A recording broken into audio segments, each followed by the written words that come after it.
வெளிப்படுத்தின விசேஷம் 13ஆம் அதிகாரம் 16வது வசனத்தை வாசி. प्रकाशित वाक्य 13वां अध्याय में 16वां वचन को पढ़ेंगे। उसने छोटे बड़े धनी कंगाल और सुदंद्र दास सबके दाहिने हाथ या उनके माथे पर एक एक छाप करा दी। கண்களை மூடுவோம். आंखें बंद करें।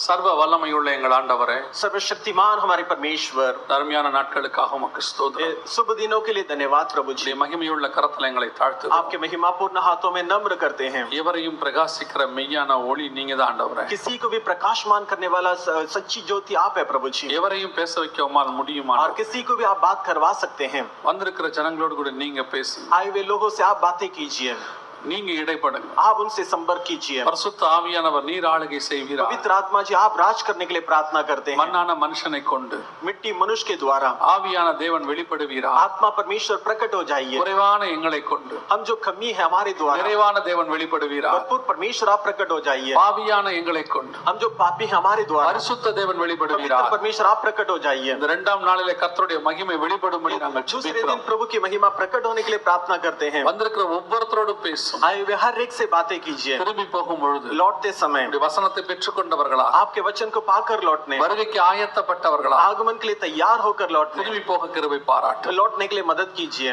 நீர் மகிமைப்படுவீராக. आपकी महिमा होवे। எங்கள் ஆண்டவர் இயேசுவின் நாமத்தில் ஜெபிக்கிறோம். हमारे प्रभु यीशु मसीह के नाम से मांगते हैं। ஜீவனுள்ள நல்ல பிதாவே, जीवित अच्छे पिता, ஆமென். आमीन। அல்லேலூயா. हालेलुया।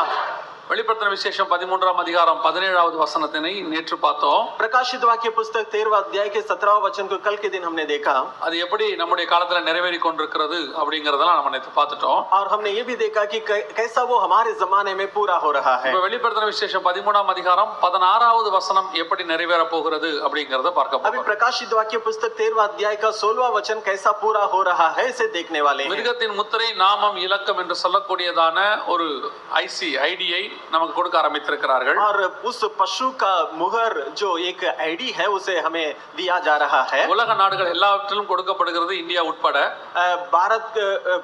भारत के साथ सारे दुनिया के देश में इसे बांटा गया है। எல்லா நாடுகளிலும் கொடுத்து விட்டார்கள். सब देशों में इसे बांट दिया गया है। அந்த அட்டைக்குள்ளே 666 இருக்கிறது. उस कार्ड के अंदर 666 अंक है। அதையும் நேற்று பார்த்தோம். उसे भी कल हमने देखा। இப்ப நம்ம என்ன பார்க்க போறோம்னா, आज हम क्या देखने वाले हैं? இந்த அட்டை, உலகம் முழுக்க கொடுக்கப்படுகிற இந்த அட்டை दुनिया भर में दिया जाने वाला ये कार्ड எப்படி உங்க வலது கைக்கும் நெற்றிக்கும் வரப்போகிறது என்பதை நான் பார்க்க போகிறேன். कैसे हमारे दाहिने हाथ में या माथे में चपने वाला है इसे देखने वाले हैं। இதுதான் அந்த அட்டை. நேத்து வராதவங்க பார்த்துக்கொள்ளுங்க. कल जो नहीं आए थे आप देख लीजिए, वो कार्ड यही है। இதுதான் அந்த அட்டை. உலகம் முழுக்க கொடுக்கப்படுகிற அட்டை पूरी இதுதான். दुनिया में बांटा गया कार्ड यही है। எல்லா நாடுகளிலும் இந்த அட்டை கொடுக்கப்படுகிறது. सारे देशों में ये कार्ड दिया गया है। எல்லாத்திலும் மிருகத்தின் முத்திரை நாமம் இலக்கம் இருக்கிறது. और सब में उस पशु का मुगर और नाम और उसका अंक है। அதோடு கூட கண்டுபிடிக்கிற கருவியும் இருக்கிறது. और उसके साथ उसका पता लगाने वाला यंत्र भी है। கணக்கு பார்த்தால் 666 வருகிறது. और उसका हिसाब जोड़ेंगे तो 666 अंक आ रहा है। இந்த அட்டை தான் வருகிற நாட்களிலே நமக்கு வலது கைக்கும் நெத்திக்கும் முத்திரையாய் மாறப்போகுது. ये कार्ड ही आने वाले दिनों में हमारे दाहिने बाजू में, दाहिने हाथ में या माथे पर मुगर के रूप में बदलने वाला है। எப்படின்னு பார்க்கிறதுக்கு முன்னாடி कैसा है करके देखने के पहले இதுல ஒரு சின்ன விளக்கத்தை நான் உங்களுக்கு கொடுக்க விரும்புகிறேன். इसमें मैं आपको एक छोटा सा स्पष्टीकरण देना चाहता ஒருவேளை हूँ। நேத்து கூட்டம் வந்தவங்களுக்கு ஒரு சந்தேகம் வந்திருக்கும். कल आए हुए लोगों को शायद एक शक आया होगा, ஐயோ நாம ஆதார் அட்டையை வாங்கிட்டோம், हमने आधार कार्ड तो ले लिया है, நம்ம கையில இருக்கு, अभी हमारे हाथ में है। வெளிப்படுத்தல் 13:17 படி அது உண்மைதான். प्रकाशित वाक्य 13:17 के अनुसार वो सच है। அப்படின்னா அந்த அந்தி கிறிஸ்து என்று சொல்லக்கூடிய சர்வாதிகாரியுடைய ஆட்சிக்குள்ள நான் வந்துட்டேனா? तो क्या हम एंटी क्रिस्ट के राज्य के अधीनता में मैं आ गया हूँ? இந்த ஆதார் வாங்குனது என்ன பரலோகத்துக்கு போறதுக்கு தடுக்குமா? क्या ये आधार कार्ड मुझे स्वर्ग राज्य में जाने से रोक देगा? அப்படின்னு ஒரு சந்தேகம் உங்களுக்கு வரும். ऐसा एक शक आपके अंदर आया होगा। அந்த விளக்கத்தை நான் உங்களுக்கு கொடுத்துட்டு அப்புறமா இன்னைக்கு பாடத்துக்கு போவோம். इसका जवाब देकर मैं आगे बढ़ने वाला ஏன்னா हूँ, நம்ம எல்லாருமே இந்த அட்டையை இப்போ வாங்கி இருக்கோம். क्योंकि हम सबके हाथ में वो कार्ड है। சோ அந்த சந்தேகம் வரதுக்கு நியாயம் இருக்கு. इसलिए वो शक आना जो है मुनासिब है। இதுல மிக முக்கியமா நீங்கள் தெரிந்து கொள்ள வேண்டியது, मुख्य रूप से आपको ये जानना है, இந்த அட்டையை அல்லது இந்த மிருகத்தின் முத்திரையை इस कार्ड को या इस पशु का मुगर को வலது கையிலாவது நெற்றியிலாவது பதிக்க வேண்டும் என்றுதான் வேதம் சொல்லுகிறது. बाइबल ये कहती है उसके दाहिने हाथ में या माथे पर लगा लेंगे, அதை பதிக்க கூடாது என்று வேதம் சொல்லுகிறது. और बाइबल कहती है उसे लगाना नहीं चाहिए। இப்ப நீங்க அட்டையை வந்து வலது கையிலயும் வைக்கல, நெத்தியிலயும் வைக்கல, உங்களுடைய வேலட்ல பர்ஸ்ல வச்சிருக்கீங்க. अभी आप अपना कार्ड को अपने दाहिने हाथ में नहीं रखे हैं, अपने माथे पर भी नहीं रखे हैं, अपना पर्स में रखे हैं। பெரும்பான்மையானவங்க உங்களுடைய வீட்ல வச்சிருப்பீங்க, பீரோல வச்சிருப்பீங்க. ज्यादातर लोग अपने घर के बीरो में रखे होंगे। இப்ப அது 13-16 நிறைவேற்றாது. वो 13-16 को पूरा नहीं करेगा। இது உலக பிரகாரமான ஒரு ரீசன். ये संसारिक रीति से एक रीजन है। ஆவிக்குரிய விதத்துல பார்க்கணும்னா आत्मिक रीति से देखा जाए तो இந்த வலது கையில நெத்தியில முத்திரை போட்டா दाहिने हाथ में या माथे पर छाप लगा देंगे அந்த तो முத்திரை போட்டவர்கள் எந்த முத்திரையை போட்டிருக்காங்களோ அதற்கு அவர்கள் அடிமைன்னு அர்த்தம். जो छाप लगाए हैं उसके वो वे गुलाम है, इसका मतलब यही रहेगा।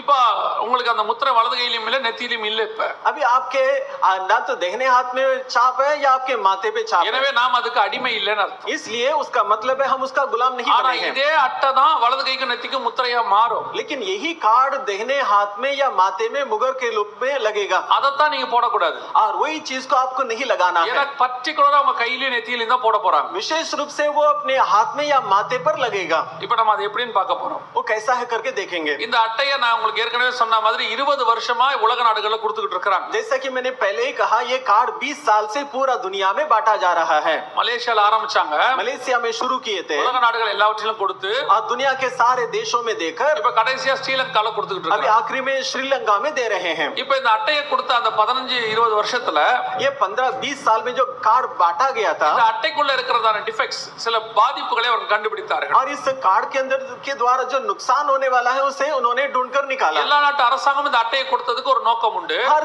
देश का सरकार ने जो कार्ड बांटा है इसका एक उद्देश्य था। நம்ம 24 மணி நேரம் கண்காணிப்பதற்காக தான் அதை கொடுத்தாங்க. 24 घंटा आपके ऊपर नजर रखने के लिए ये कार्ड दिया गया। அதனால தான் அதை கண்டுபிடிக்கிற கருவியும் வச்சிருந்தாங்க. इसलिए उसको पता लगाने का यंत्र भी बिठाए थे। ஆனா இந்த அட்டையை வச்சுக்கிட்டு உங்களை 24 மணி நேரம் இப்ப கண்காணிக்க முடியாது. लेकिन इस कार्ड के द्वारा अभी आपके ऊपर 24 घंटा नजर नहीं रख सकते, ஏன்னா இதுல கொஞ்சம் பிரச்சனைகள் இருக்கு. क्योंकि इसमें कुछ समस्याएं हैं। நான் என்னன்னு உங்களுக்கு சொல்றேன் பாருங்க. मैं वो क्या समस्या बताता हूँ। இப்போ அந்த அட்டை உங்க வீட்டு பீரோல இருக்கு. अभी वो कार्ड आपके घर के बीरो में है। இப்போ அந்த நம்பரை போட்டா अभी वो नंबर टाइप அந்த करेंगे तो அட்டையில இருக்க சிப் வழியாக वो कार्ड में जो चिप है उसके द्वारा அந்த அட்டை எங்க இருக்குதுன்னு சேட்டலைட் கண்டுபிடிச்சிரும். वो कार्ड कहाँ है करके सैटेलाइट पता लगा लेगा। ஏன்னா இப்ப நம்ம செல்போன்ல சிப் இருக்கு, அது எங்க இருக்குதோ செல்போன் நமக்கு கனெக்ட் ஆயிடுது.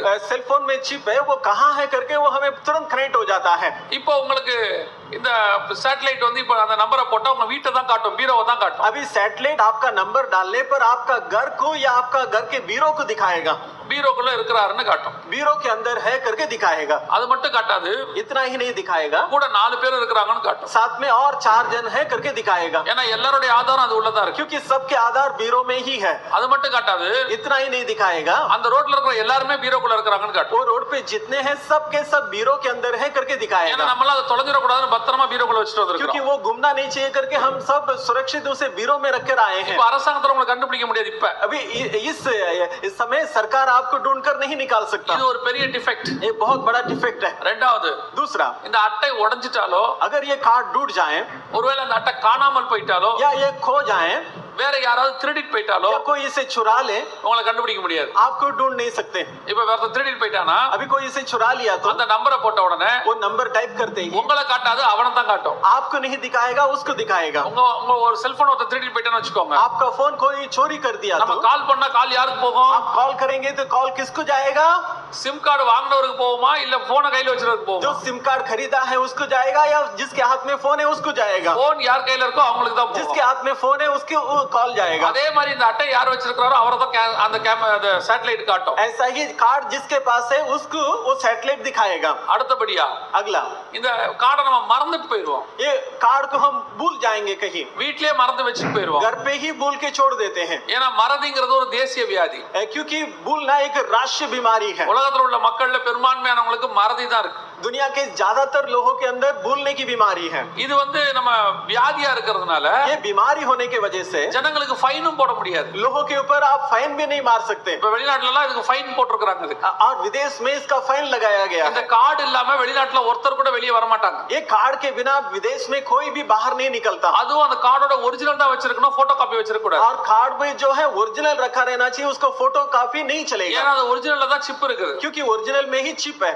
நான் ஊழியத்துக்காக ஒரு வெளிநாட்டுக்கு போயிருந்த போது मैं सेवा के लिए विदेश गया था, तब அன்னைக்கு மாலை கூட்டத்துக்கு என்ன அழைச்சிட்டு போனோம். शाम के सभा में मुझे साथ लेकर जाना था। பாஸ்டர் சொல்றாரு நான் ஒருத்தரை வர சொல்லி இருக்கிறேன், அவர் வந்து உங்களுக்கு கூட்டிட்டு போவார். पास्टर ने कहा मैंने एक बुलाया है, वो आकर आपको लेकर जाएगा। அப்போ நான் கேட்டேன் ஏன் பாஸ்டர் நீங்க வரலையான்னு கேட்டேன்.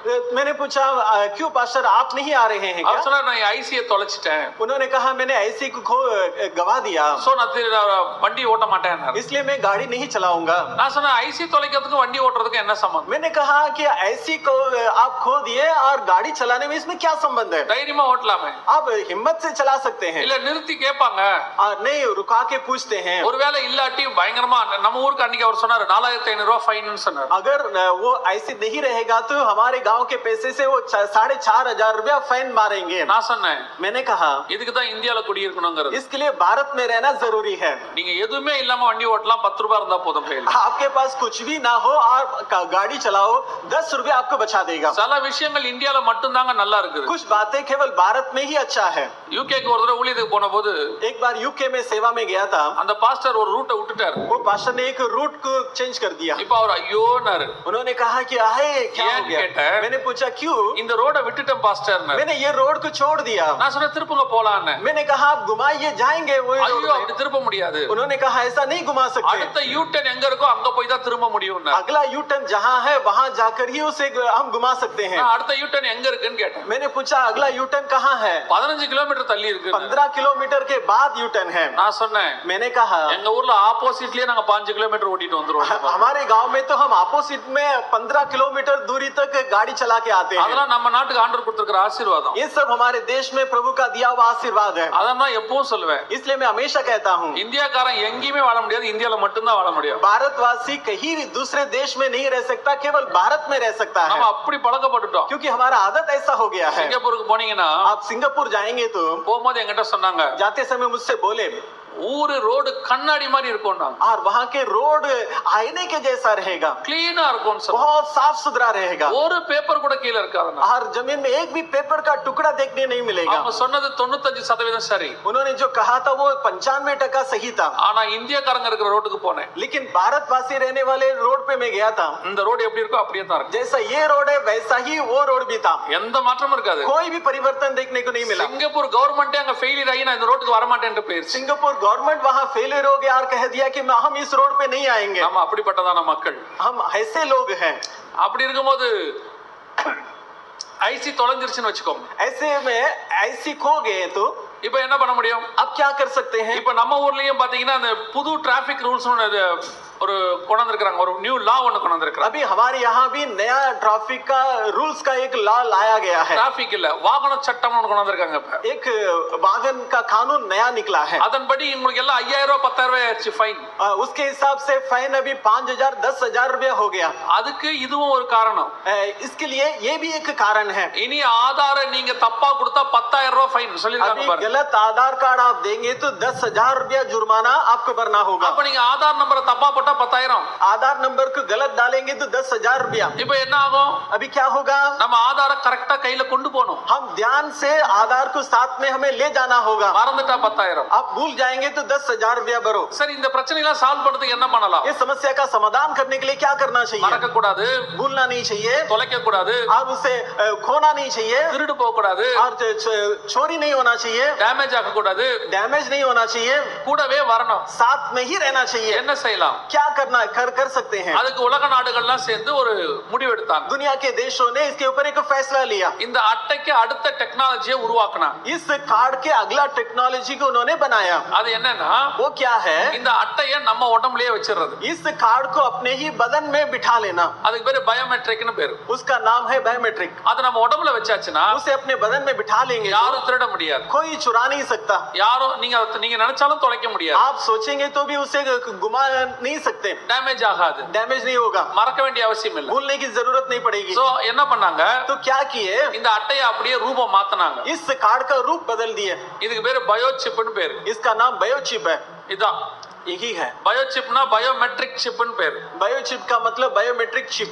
பயோமெட்ரிக் அப்படின்னா बायोमेट्रिक का मतलब நம்ம உடம்புல நம்மள கண்டுபிடிக்கிறதுக்கு என்னென்ன இருக்குதோ அது எல்லாமே பயோமெட்ரிக்.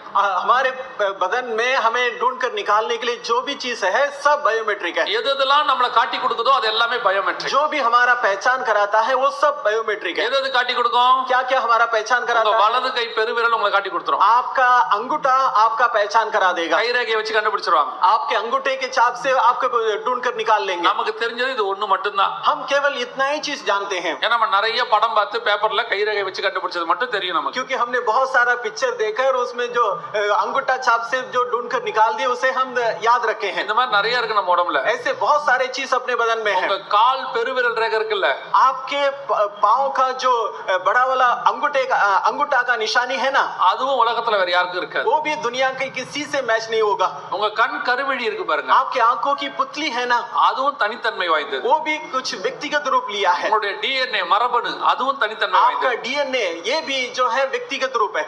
இன்னொன்னு இருக்கு, और एक चीज है உங்க உதடு ரேகை. आपका होठों का छाप। இந்த உதடு ரேகையும் தனித்தன்மை வாய்ந்தது, உலகத்துல வேற யாருக்கும் இருக்காது. आपका होठों का रेखा भी ये व्यक्तिगत है, ये किसी दूसरे से मैच இந்த नहीं மாதிரி होगा। நிறைய நமக்கு இருக்கு. ऐसे बहुत सारे चीज अपने बदन இப்ப में है। அதோட இதையும் சேர்த்துட்டாங்க. उसके साथ इसको भी जोड़ लिए। இதுவும் உலகத்துல வேற யாருக்குமே இருக்காது. ये भी दुनिया के किसी के साथ मैच नहीं होगा। என்ன சொல்றீங்க? எல்லாருக்கும் சிப் வைக்கலாமே? सब तो चिप बिठा सकते हैं ना, சிப் எல்லாருக்கும் வைக்கலாம். चिप सब बिठा सकते हैं, அதுல இருக்கிற 16 இலக்க நம்பர் உலகத்துல வேற யாருக்கு இல்ல, அது உங்களுக்கு மட்டும்தான் இருக்கு. लेकिन उसमें जो 16 डिजिटल का जो नंबर है वो दुनिया के किसी के पास नहीं रहेगा, केवल आपके लिए अलग नंबर रहेगा। அதான் நேத்து பார்த்தோம். इसको कल हमने देखा था, அது 666. यही 666 है। ஒரு பெரிய ஆச்சரியம், बड़ा आश्चर्य यह है, நேத்து நம்ம இந்த பாடத்தை எடுத்தோம். कल हमने ये पाठ लिया था, இன்னைக்கு காலையில आज सवेरे என்னுடைய ஆபீஸ்ல இருக்க தம்பிக்கு मेरे ऑफिस में जो भाई है उसको அவங்க கொடுத்துட்டாங்க. उन्होंने दे दिया। 16 இலக்க நம்பர் கொடுத்து 666க்குள்ள கொண்டாந்துட்டாங்க. இன்னைக்கு காலையில நடந்த சம்பவம். आज सवेरे ये घटना हुआ है, 16 अंक दे दिया गया है उनको, 666 के अंक के अंदर लाया गया है। 12க்கு பதிலாக 16 இலக்க நம்பர் வந்து விட்டது. 12 अंकों के अलावा भी 16 अंक आ गया है, இந்த 16 இலக்க நம்பர் தான் இதுக்குள்ள இருக்கும். और ये 16 अंक ही इसके अंदर रहेगा। உங்களுடைய ஆதார் அட்டைக்குள்ள என்னென்ன இருக்குதோ அது எல்லாமே இதுக்குள்ள இருக்கு. आपके आधार कार्ड के अंदर जो भी डिटेल्स है सब इसके अंदर रहेगा। மேல இருக்கிறது மிருகங்களுக்கு போடுறது, ऊपर जो है वो जानवरों को बिठाया जाता கீழ है, இருக்கிறது மனுஷங்களுக்கு போடுறது. नीचे जो है इंसानों के अंदर बिठाया जा இது सकता है। மூணு முக்கியமான பொருள் அது உள்ள இருக்கும். इसमें 3 मुख्य चीज रहेगा। டிரான்ஸ்பாண்டர் அப்படின்னு ஒரு கருவி இருக்கும். ट्रांसपोंडर करके एक मशीन रहेगा, அதுதான் இதை இயக்கக்கூடியது. वही इसको चलाने वाला है। ரெண்டாவது RFID மஞ்சள் கலர் சதுரம் நேத்து பார்த்தோமே, அது இது உள்ள இருக்கும். और पीला कलर का चौरस वो इसके अंदर रहेगा, அதுதான் உங்களை கண்டுபிடிக்கிறது. वही आपको ढूंढ कर निकालेगा। மூன்றாவது லித்தியம் பேட்டரின்னு ஒன்னு இருக்கும். तीसरा लिथियम बैटरी करके एक है, அந்த பேட்டரி இது உள்ள இருக்கு. और वो बैटरी इसके अंदर है। அது ரொம்ப முக்கியமானது. அதை பத்தி பைபிள் வசனத்துல பின்னாடி இருக்கு, நான் உங்களுக்கு சொல்றேன். ये बहुत मुख्य है, बाइबल के वचन में भी है, मैं बाद में आपको बताऊंगा। இப்போ இதோட சைஸ் பாத்தீங்கன்னா अभी इसका साइज देखिए, ஒரு அரிசியை விட கொஞ்சம் பெருசா இருக்கும். चावल के दाने से थोड़ा बड़ा रहेगा। நான் சொல்றது சாதாரண அரிசி. मैं जो कह रहा हूँ वो साधारण चावल का दाना है। நாகர்கோயில் கன்னியாகுமரி பக்கம் ஒரு அரிசி இருக்கு. नागरकोइल कन्याकुमारी साइड में एक चावल का दाना आपको देखने को அத मिलेगा। சொல்லல. मैं उसके बारे में नहीं कहता। அது கோவப்பட்டா யாராவது எடுத்து அடிச்சோம்னா மண்டை உடைஞ்சு போயிடும். और गुस्से से आप उससे फेंकेंगे तो किसी का सिर भी फट सकता है। அந்த அரிசிக்கு ஒரு பெரிய கிருபை இருக்கு. और उस चावल में बहुत बड़ा अनुग्रह है। எவ்வளவு குழம்பு ஊத்துனாலும் கீழே வந்து தனியா நின்னுக்கும், அவங்க ஒன்னோட ஒண்ணு சேரவே उसमें மாட்டாங்க. कितना भी सालन डालिए वो निश्चित सालन अलग हो जाएगा, उसके साथ नहीं मिलेगा। நானும் அதை குழம்போட பசி பசி பார்ப்பேன், சேரவே சேர. और मैं भी उसको सालन के साथ मिक्स करके देखते रहता, लेकिन कभी मिक्स नहीं हुआ। அன்னைக்கு ஒரு பாஸ்டர் என்கிட்ட சொன்னாரு, उसने एक पास्टर ने मुझसे कहा இது ரொம்ப நல்லது பாஸ்டர். ये शरीर के लिए बहुत अच्छा है। நான் கிட்ட செய்யறவங்களுக்கா சாப்பிடுறவங்களுக்கா? मैंने कहा बनाने वालों के लिए या खाने वालों के लिए अच्छा है। அந்த அரிசி சொல்ல, இது நம்ம சாப்பிடுற சாதாரண அரிசி. हम जो साधारण चावल खाते हैं उसके बारे में मैं कह रहा இதோட हूँ। சைஸ் எவ்வளவுன்னு கேட்டீங்கன்னா 11 mm. उसका साइज क्या है पूछेंगे तो 11 mm, 11 mm। அப்படியே டிரான்ஸ்லேட் பண்ணப்படாதுல. கவனிங்க, ध्यान दीजिएगा, அவர் 3 நாள் முடியறதுக்குள்ள ஜெபம் பண்ணிட்டே இருப்பாரு. 11 mm எவ்வளவு இருக்கும்னா, 11 mm कितना है? இந்த உங்க விரல்ல மேல இருந்து முதல் கோடு வரைக்கும் இருக்கு பாருங்க. आपके उंगली में जो ऊपर का लकीर है ना, இது வந்து 25 mm.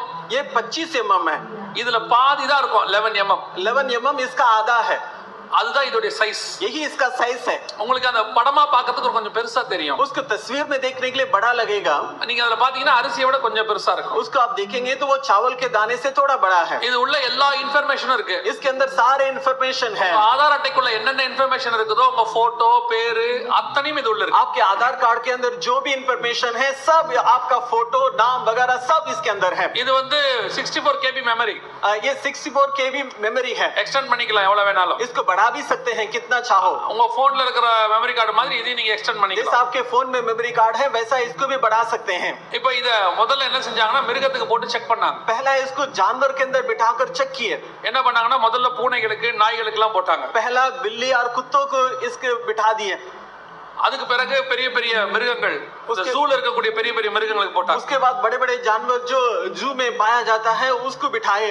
வெளிநாடுகள்ல ஒரு சட்டம் போட்டாங்க. विदेश में एक कानून पेश किया गया था। இந்த பெட் அனிமல் வளர்க்கறவங்க எல்லாரும் இந்த சிப் அதுக்கு போடணும்னு ஒரு சட்டம் போட்டாங்க. और घर में जो भी जानवर पालता है सबको ये चिप बिठाना जरूरी है, ऐसा कानून बनाया என்ன गया। காரணம்னா इसका वजह यह है வெளிநாடுகள்ல ஒரு வினோதமான சட்டம் உண்டு. विदेश में एक अनोखा कानून है। 16 வயசுக்கு மேல பிள்ளைகளை வந்து நம்ம எதுவுமே கேள்வி கேட்க கூடாது. 16 साल के बाद बच्चों के ऊपर आप कोई सवाल नहीं कर सकते। அவங்க இஷ்டப்படி என்ன வேணாலும் செஞ்சு கொள்ளலாம். वे अपनी मर्जी से कुछ भी कर सकते हैं। அதனால 16 வயசுல மேக்ஸिमम பிள்ளைகள் வீட்டை விட்டு போய்டும். इसलिए 16 साल होने के बाद ज्यादातर बच्चे घर छोड़ देते हैं। அதுக்கப்புறம் வருஷத்துக்கு ஒரு தடவை அப்பாவையும் அம்மாவையும் வந்து பார்த்துட்டு போவாங்க. उसके बाद साल में एक बार माता पिता को आकर देख के चले जाते हैं। ஃபாதர்ஸ் டே அன்னைக்கு மதர்ஸ் டே அன்னைக்கு வருவா. वो कभी फादर्स डे के दिन में या मदर्स डे के दिन में आते हैं। அதுக்கு தான் இந்த ஃபாதர்ஸ் டே மதர்ஸ் டே வந்துச்சு.